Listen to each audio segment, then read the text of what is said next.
Imagine, if you will, a world set on a huge rocky outcrop sticking horizontally out into open sky. A world you could literally fall off of into who knows what, until you landed who knows where, however many long time that makes sense. It kind of looks like this. This is a world where floating rocks grow in the ground and then fly off into open sky. This is a world where the devil physically exists in the flesh. Hello! This is a world with the woods, which keeps you alive for eternity, but turns you into a zombie in the process, with no mind and no memories. This is the setting for the Edge Chronicles. The Edge Chronicles is a series of 3 trilogies, a few single books, and a 4th brand new trilogy by author Paul Stewart and illustrator Chris Riddell. They primarily follow the lives of 3 characters, Quint, Twig, and Rook. Not only is time measured the same way in the Edge as it is on Earth, there's also ages of flight. So Quint lives in the first stage of flight, when giant floating rocks are used to build sky ships around. There are sky ships, flying ships in the sky, and there are sky pirates. Twig is the son of Quint, and they both live in the first stage of flight, but Rook, who is Twig's grandson, lives in the second age of flight. Around this time in the second age of flight, a plague known as stone sickness has screwed up the Edge hella bad by infecting all of the flying rocks and making them crumble to dust and unable to fly anymore.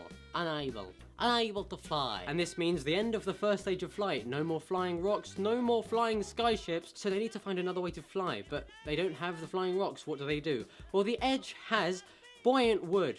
When I say buoyant, it doesn't just float on water, it floats in the sky if you set it on fire. But in the second age of flight, something is invented, a varnish, which when applied to the wood makes it float and not fly away. Life in this part of the Edge, which was basically the main stage for the first stage of flight, sort of goes to hell, what with slavery and an army of goblins and flesh-eating bird people called shrikes. So people start relocating to the deep woods to a place called the Free Glades. Then a giant storm is manufactured by an evil old fat man, and this part of the Edge, at least the part where people live, is destroyed. And then everybody relocates to the deep woods. And then the third age of flight happens, and this one is a doozy. So there's something called the Great Storm, which only occurs every 100 years or so in the Edge. When the Great Storm reaches the Twilight Woods, it unleashes a giant bolt of lightning, which turns solid when it enters the woods. When it enters darkness, it becomes extremely heavy and it sinks and it's gone forever. A tiny piece of this lightning bolt is called Stormfrax. It turns out that if you grind Stormfrax while illuminated by twilight, you make Frax dust. Not only can Frax dust purify the most polluted of waters, but it can also be used for an internal combustion engine, hell yeah! And that is good for the flying. Because of its explosive properties, Frax dust can be used to power Frax chambers, and these Frax chambers can be used to power Frax ships. And the third age of flight has been born. It's like having a car for the sky. The third age of flight is only in one book, The Immortals, which ties off the Quint, Twig and Rook trilogies and also introduces a new character, Nate, who, surprise surprise, is also related to Quint, Twig and Rook. The Immortals was supposed to be the final book in the series, and it ended on an amazing note. Like, people were questioning the long-held belief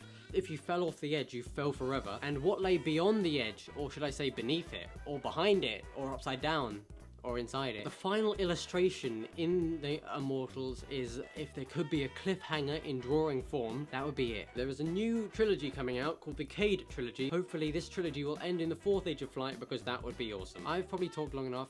I will go now. Bye. Whoa, whoa, whoa, as the Band of Bears would say. All of a sudden, I wasn't nearly as sleepy as I thought. I reached for my cigarettes under my pillow, and I heard the tiniest sound. I don't know. Someone was trying to fit a key into my door. I heard a quick movement in the hall. I grabbed the gun and raced to the door. The hall was empty. Nothing but closed doors with numbers on them.